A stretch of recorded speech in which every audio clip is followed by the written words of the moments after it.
Un saludo para todos los que se conectan con nosotros a esta hora en nuestro segundo foro Forbes de negocios, que este año tiene como tema hacia el despegue definitivo, hacia el despegue que necesita la economía de nuestro país después de un año como el 2020 y en este 2021, que ha sido un poco la adaptación tanto de empresas como del gobierno a lo que dejó la pandemia y a lo que viene ahora de cara al 2022. Bienvenidos a este espacio que se extenderá por 4 días, en donde contaremos con expertos de talla local y también internacional para abordar los retos que le quedan a Colombia en el 2022.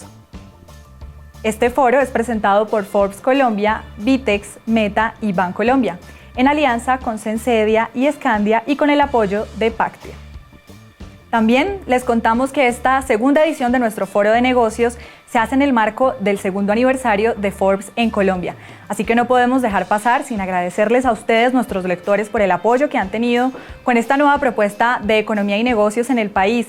Y también les invitamos para que sigan conectados con nosotros porque en el 2022 desde Forbes tendremos muchas sorpresas.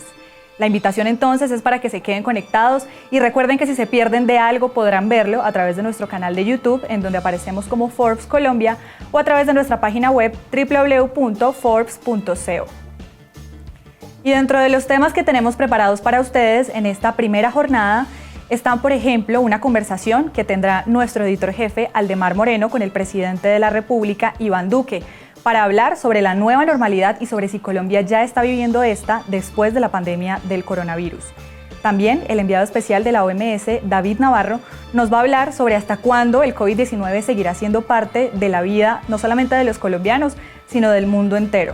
Y finalmente hablarán de recuperación económica los presidentes de Bancolombia, Meta y Vitex. La invitación entonces es para que se queden conectados.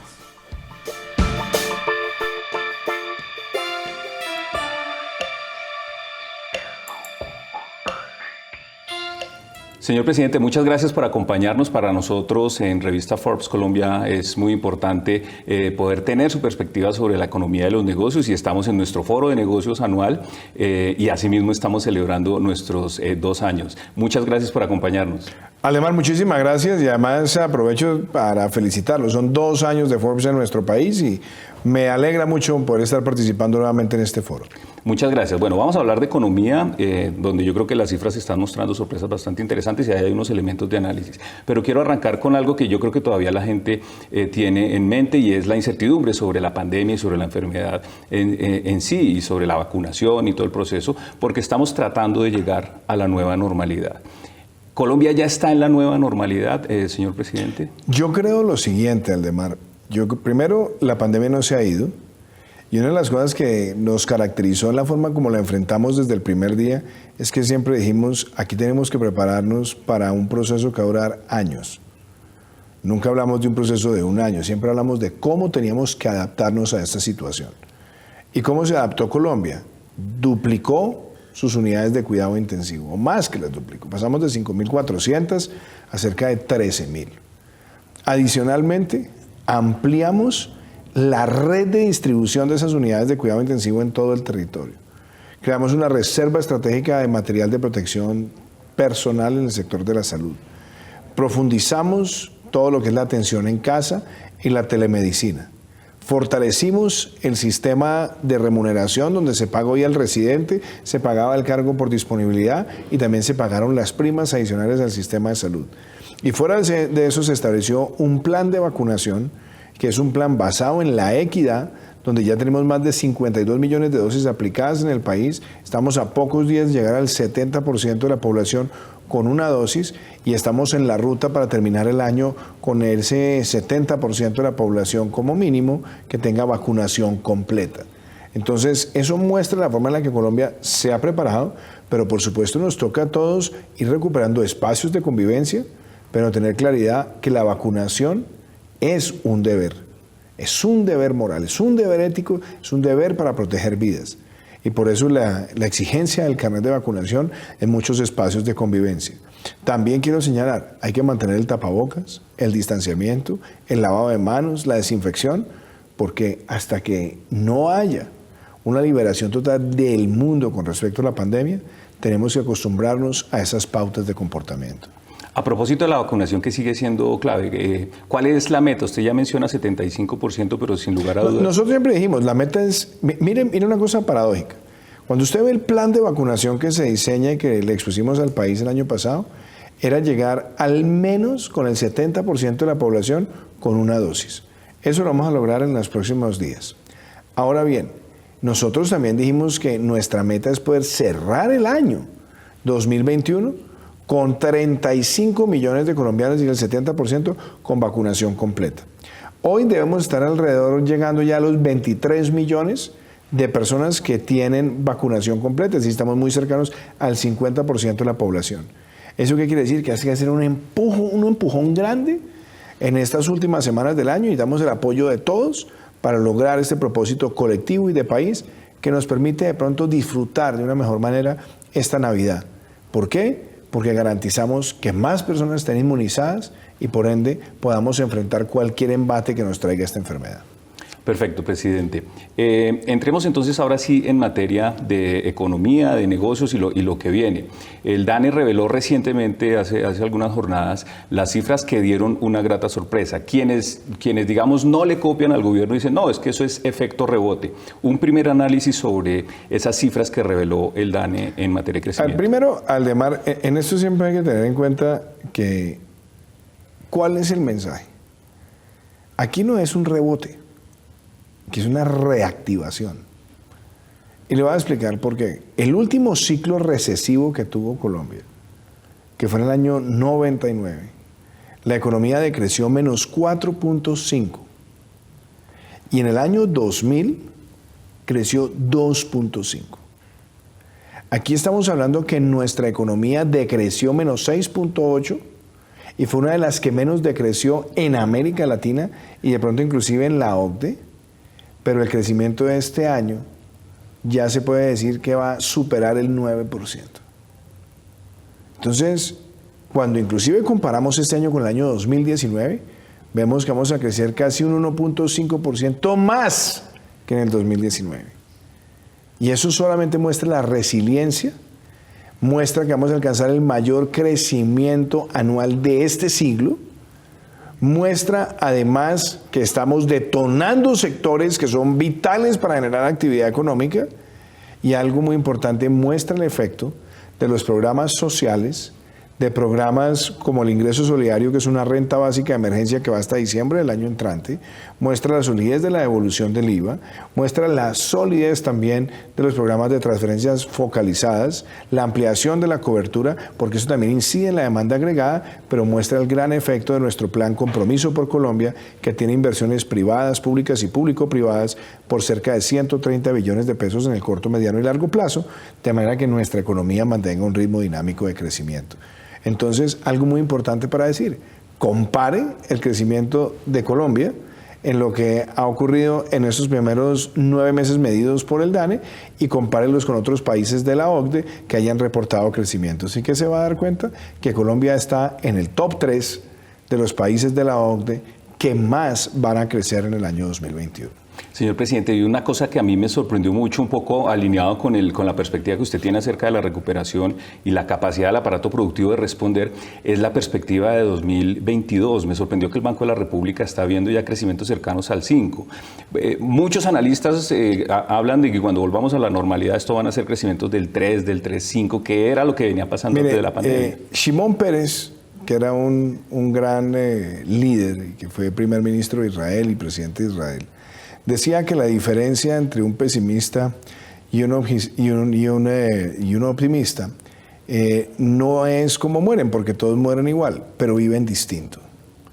Nosotros, cuando llegamos a la presidencia, le propusimos a Colombia recuperar el crecimiento después de ese crecimiento lánguido del año 2017. Recuperamos crecimiento en solo 4 meses del año 2018. El año 2019 crecimos por encima del 3%, por encima del promedio regional, el promedio mundial, el promedio de la OCDE, y empezamos el 2020, el primer trimestre, creciendo por encima del 4% para ir hacia la ruta donde nosotros estábamos. Se nos vino la pandemia, nos golpeó, pero mantuvimos los fundamentos y fortalecimos los programas de intervención y logramos que este año tengamos un crecimiento absolutamente espectacular. y dejar también afincado el camino para que en el año 2022 tengamos un crecimiento por encima del 4.5%, por encima del 5%. ¿Eso qué quiere decir? Que Colombia ha tomado decisiones estructurales. Y eso es lo que queremos dejarle como legado a Colombia, que pasamos por una pandemia, recuperamos como nunca antes nuestra economía, mantuvimos una senda de crecimiento y el reto que tendrá el próximo gobierno es mantener esos niveles de crecimiento por encima del 4.5%. Presidente, eso es lo que causa sorpresa. ¿Hubo algún cambio estructural, cree usted, durante la pandemia en la economía colombiana o se están consolidando procesos estructurales que venían de antes? Hay cambios que se dieron antes de la pandemia que cayeron, como decimos coloquialmente, como anillo al dedo para enfrentar la pandemia, y hay políticas que se adelantaron durante la pandemia.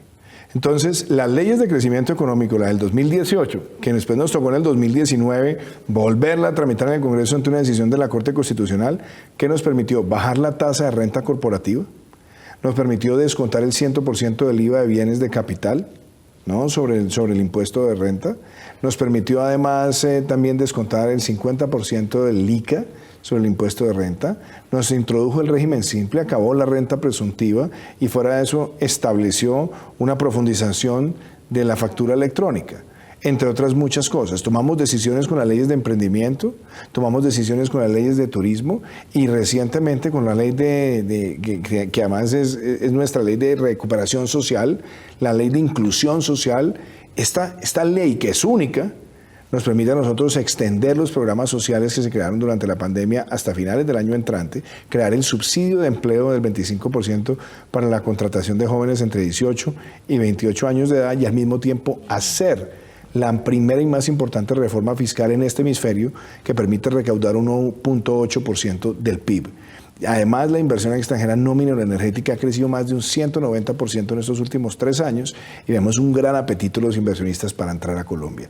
Conclusión, las decisiones previas y las decisiones durante, incluyendo el compromiso por Colombia, que es el New Deal colombiano, han mostrado que pueden hacer de nuestro país un país que se recupere con dinamismo y que se siga mostrando ante los ojos de los inversionistas como el lugar más atractivo para invertir hoy en América Latina. ¿Qué sectores lo tienen satisfecho y con buen balance? ¿Qué está viendo? Yo creo que hay muchas cosas buenas que están pasando. Mire, por eso le digo, la diferencia entre el pesimista y el optimista. El pesimista siempre está viendo nubes negras.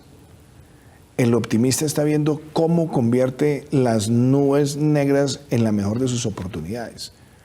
Nosotros pasamos por una pandemia muy dura, como la pasó el mundo, año 2020-2021, pero ¿qué pasó en estos prácticamente 2 años? La aceleración de la transición energética. En plena pandemia, pasamos de tener un irrisorio 0.2% de la matriz energética de energías renovables no convencionales y ya estamos consolidando prácticamente una ruta hacia el 20% o más. Vamos a pasar de 28 megavatios a más de 2.800 megavatios para finales del año entrante y estamos dejando más de 4.500 de desarrollo privado. Segundo, el programa Concluir de infraestructura. En medio de la pandemia, entregamos el túnel de la línea, estamos próximos a entregar el cruce de la Cordillera Central, vamos a entregar 20 de 29 vías de cuarta generación, la mayor inversión en vías terciarias. En plena pandemia logramos las mayores ventas históricas de vivienda de interés social en Colombia y de vivienda en general. En medio de la pandemia hicimos el más agresivo programa de inclusión financiera, de donde hoy el 80% de la población colombiana tiene al menos un producto financiero. Entonces, uno va desagregando, pero le voy a hacer una todavía mejor. Este es el gobierno que más ha invertido en lo social en la historia de nuestro país y prácticamente en estos 3 años y 4 meses hemos asignado cerca del 48% de todas las transferencias sociales que ha asignado Colombia en las últimas 2 décadas. Y esa es la demostración que son políticas públicas que inciden en la demanda agregada, en la capacidad de consumo y lo hace sin populismo, sin demagogia y con la estabilidad fiscal como derrotero. Un paréntesis pequeño con temas de política, voy a seguir con los temas de política económica, pero me comentaba antes de que iniciáramos el diálogo los resultados del día sin IVA. Igual, los críticos dicen que es una cosa muy puntual de un solo día y que se pierde recaudo. Vuelvo y le digo el tema del optimista y el pesimista. ¿Cuándo propuse yo esa medida? Esa medida la propuse en el año 2013, en una columna que publiqué en el diario económico Portafolio. Y la luché, la trabajé, la estudié y la materializamos en el gobierno. El último día sin IVA generó ventas de más de 9.8 billones de pesos. Ahí ni siquiera estamos incluyendo algunas de las grandes superficies que reportan a posteriori. Es decir, puede ser superior a los 10 billones de pesos. ¿Cuántos productos de esos 9 billones de pesos, el equivalente en billones, estaban cobijados con la exención de la exención del IVA? 2 billones.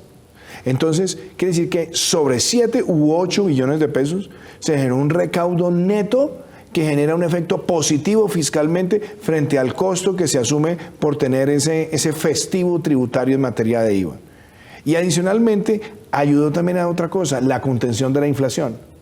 Porque cuando hemos visto que viene la presión inflacionaria, sale el día sin IVA y sobre todo la inflación en términos de vestuario, en términos también de electrodomésticos, ayudó a que la inflación en el mes de octubre fuera una inflación absolutamente baja en comparación con los meses anteriores. Entonces, por un lado, beneficio tributario. Segundo, permite liquidar inventarios. Tercero, acelera los flujos de comercio. Y cuarto, y lo más importante, es que mantiene un espíritu de consumo que es relevante en estos momentos para el país. Sigamos con los temas de política económica. El Banco de la República cambió su postura ya, va hacia la normalización, empezó a subir sus tasas de interés. El ministro de Hacienda en algún momento de las últimas jornadas comentó que ojalá no se le fuera a ir la mano al Banco de la República. ¿Cómo está viendo ese panorama? No, mire, yo soy respetuoso de la independencia del Banco de la República. O sea, hay dos principios. Soy respetuoso de la independencia del Banco de la República. Y lo segundo, también soy respetuoso de la política objetivo-inflación. Es decir, se fija un objetivo y se trata de cumplir esa meta. Lo que es interesante es que hay que mirar muy bien cuáles son los factores que están detonando esa inflación. Primero, porque el fenómeno inflacionario no es un fenómeno solamente en Colombia. Estamos viendo inflación galopante en Estados Unidos, estamos viendo inflación galopante en Brasil, estamos viendo inflación galopante en otros países de Sudamérica, estamos viendo inflación en algunos países de Europa, y eso lo está generando también una afectación a las cadenas globales de valor. Entonces, si se afecta los flujos los números de contenedores, si se encarece el comercio internacional, si se encarecen los fletes, todo eso va pasando facturas. Pero entonces, la decisión, a mi juicio, que tiene que evaluar un banco central es si está interviniendo con tasa de interés para realmente atacar un fenómeno estructural propio del país o está tratando de enfrentar un tema que se sale de su control porque obedece a unas situaciones exógenas y por lo tanto un aumento desmesurado de tasas tratando de corregir un fenómeno que no es propio de lo que está ocurriendo dentro del país, pues puede llevar en un momento a que eso también traiga una repercusión negativa en términos de los avances en crecimiento que se han tenido. Por eso es la fina responsabilidad y equilibrio de tratar de evitar que la inflación crezca, pero hacerlo también con las herramientas de política monetaria que no terminen después pasando en una cuenta de cobro al dinamismo económico que ha tomado nuestro país. ¿Le preocupa el tema logístico? Digamos, realmente es un problema para muchos países. Sí, pero es un tema que es global, Aldemar, y entonces tenemos que entender realmente qué es lo que está pasando con los contenedores. Entonces, ¿por qué no se están moviendo los mismos contenedores que teníamos en niveles prepandemia? Lo otro es por qué se están encareciendo los fletes. Y muy seguramente nos vamos a encontrar con que en algunos países van a haber sectores que están tratando de recuperar lo que perdieron durante la pandemia, encareciendo también estos costos logísticos y de pronto no teniendo una sobreoferta de contenedores, sino también restringiéndola. Entonces yo creo que es muy importante también que el mundo ponga sobre la mesa que lo que menos conviene en este momento es que haya fenómenos especulatorios. Y lo que menos conviene es que hoy, cuando la relación deuda-PIB promedio mundial está por encima del 95%, se convierta por los aumentos de alzas de interés en las economías más desarrolladas en una especie de sequía para acceder al financiamiento de las economías emergentes, porque eso sí puede detonar más adelante una crisis financiera de carácter internacional. Yo por eso creo que hay que llevar unos equilibrios, y una de las ventajas que tiene Colombia es que Colombia fue el primer país de este hemisferio que hizo una reforma fiscal que permite recaudar 1.8% del PIB y lo hace también extendiendo programas sociales estratégicos. Yo creo que eso que ha hecho Colombia es un referente y muestra que muchas veces hay que asumir costos de impopularidad por hacer lo correcto y lo necesario para recuperar nuestra economía. El otro tema súper sensible es el tema del empleo. Obviamente ya estamos recuperando, pero algunos dicen que no es empleo de calidad y que hay un problema estructural ahí en el mercado. ¿Cómo está viendo el tema del empleo? Volvemos al tema del pesimista y el optimista. Entonces, el pesimista sigue viendo todo negativo. Claro que pasamos por una situación muy dolorosa que fue la pandemia, Pero fíjese, ya estamos prácticamente recuperando los niveles de empleo que teníamos en febrero del año 2020. Ahora lo que nos toca es mantenerlo estructuralmente. Pero hemos creado un programa totalmente novedoso y revolucionario, que es el pago del 25% del salario mínimo legal mensual a quien contrate jóvenes entre 18 y 28 años, que es de alguna manera compensar el pago de la seguridad social. Llevamos por 80.000 jóvenes que son beneficiarios también de esta medida. Se está recuperando el entretenimiento, se está recuperando también la hotelería. Entonces yo creo que este es un momento donde tenemos es que seguir avanzando a que el país vaya generando más empleos formales. Y una de las cosas más importantes que se adoptó en medio de la pandemia fue el PAEF, el programa de apoyo al empleo formal, que protegió a cerca de 4 millones de trabajadores formales en Colombia. Entonces eso también es muy importante tenerlo en la ecuación. ¿Por qué Colombia se recupera tan rápido? Porque tomó una medida como el PAEF, porque tomó una medida como el ingreso solidario, porque avanzó en la devolución del IVA, porque avanzó en los 2 días sin IVA, porque avanzó en más de 90 decretos de emergencia, porque ayudó a hacer reprogramación tributaria, porque ayudó también a que se tuvieran garantías hasta el 90% para financiar a empresas, para protección de nómina o para inversión directa, y que se hiciera con la responsabilidad de contribuir a que salieran de la presión negativa de una crisis. Y yo creo que hoy lo que estamos viendo es muchas empresas en Colombia, en Aldemar, empresas, diciendo, ese es el mejor año que hemos registrado en nuestra historia. 2 preguntas ya para ir cerrando la charla. Primero, tema fiscal, que obviamente está en la agenda. ¿Cree que la recuperación le va a aliviar un poco el déficit fiscal al país? ¿O sí, qué panorama está viendo? De hecho ya empezamos, porque en la proyección que teníamos, y esa es una de las cosas que es interesante para analizar el caso colombiano, es que cuando nos llegó la pandemia nosotros no teníamos, como se dice coloquialmente, pólvora para gastar, porque teníamos una deuda PIB del 50%. No era como Perú, que tenía una relación deuda PIB por debajo del 40%, o el caso de Chile por debajo del 40%, o por debajo del 35%. Entonces ellos podían endeudarse sin tener que llegar a niveles que generaran preocupación en los mercados. A nosotros nos tocó tomar medidas donde ciertamente aumentamos el déficit, aumentamos la deuda, pero lo hicimos combinando todas las herramientas. Entonces uno ahí se da cuenta lo que Colombia ha tenido en la forma como ha intervenido esta situación.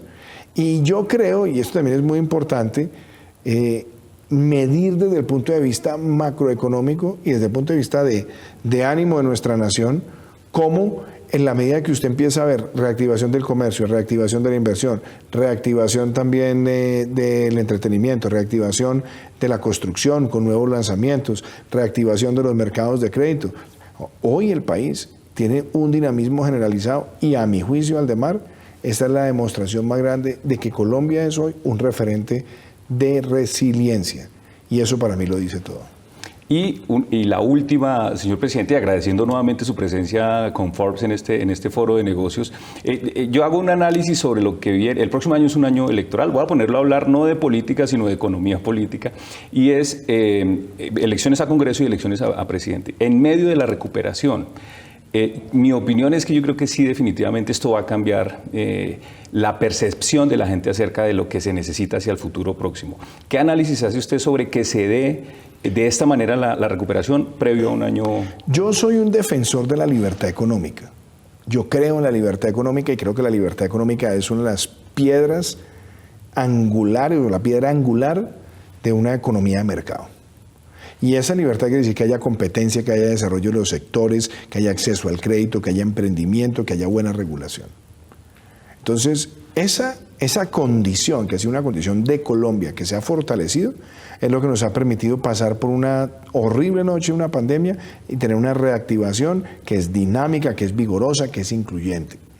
Ahora bien, yo creo que el mensaje más grande es que Colombia tiene que valorar la libertad económica y el emprendimiento. Colombia tiene que rechazar el discurso del odio de clases, el discurso que busca generar una pugnacidad entre el empleador y el trabajador. Colombia tiene que rechazar esos discursos trasnochados, esos discursos jurásicos, donde lo que están tratando de decir es que el Estado tiene que ir a intervenir y que le diga qué sector sí, qué sector no, a quién expropian, de quiénes son las fincas, de quiénes son las tierras, cuáles son los sectores que van a generar valor. No, eso no, el gobernante no lo eligen para que tome decisiones discrecionales sobre las libertades económicas, lo eligen es para defenderlas. y para defenderlas en un marco de regulación, de competencia sana, donde no haya abusos de posición dominante, donde no existan oligopolios y monopolios que afecten la libertad de elegir, pero no un gobernante que pretenda ir a decirle a la economía cuáles son los sectores que a él le gustan y lo que no les gusta. Por eso yo creo que cuando uno ve el proceso que lleva Colombia, la manera como Colombia se diferencia de otros países del hemisferio y del mundo, es también una oportunidad para decir que Colombia debe rechazar categóricamente el populismo y la demagogia. Señor presidente, ya para cerrar, un mensaje para los hombres y las mujeres de negocio de cara al 2022. Un mensaje en qué sentido, cómo vamos. Aldemar, Colombia va mostrándole al mundo su resiliencia. La inversión extranjera crece, abrimos nuevos mercados. Hoy Colombia está mostrando que es un líder también en la transición energética y que es un líder en nuevas tecnologías, que se posiciona como el Silicon Valley de América Latina, que tiene además una gran capacidad de consumo y que además muestra que las empresas que fueron las más afectadas por la pandemia hoy están saliendo avante. Entonces la conclusión es: hoy todos tenemos que ponernos la camiseta. Esto no es de partido, esto no es de ideología, esto no es de afinidad con un u otro candidato o con el gobierno, no. Aquí lo que se trata es que todos nos pongamos esa camiseta, de mostrarle al mundo que Colombia está abierta para hacer grandes negocios, que sean transformadores, que sean incluyentes, que sean sostenibles y que también tengamos en la tecnología uno de los grandes pilares de nuestra transformación. Ese mensaje es para que todos los hombres y mujeres de negocios entiendan que este es un momento de oro para sentirnos orgullosos de nuestro país, promover esta reactivación de nuestro país y traer más inversión para que esa inversión se convierta en más oportunidades y más empleos para los colombianos. Señor presidente, a nombre de Forbes Colombia y de toda nuestra audiencia, muchas gracias. Muchísimas gracias, Aldemar.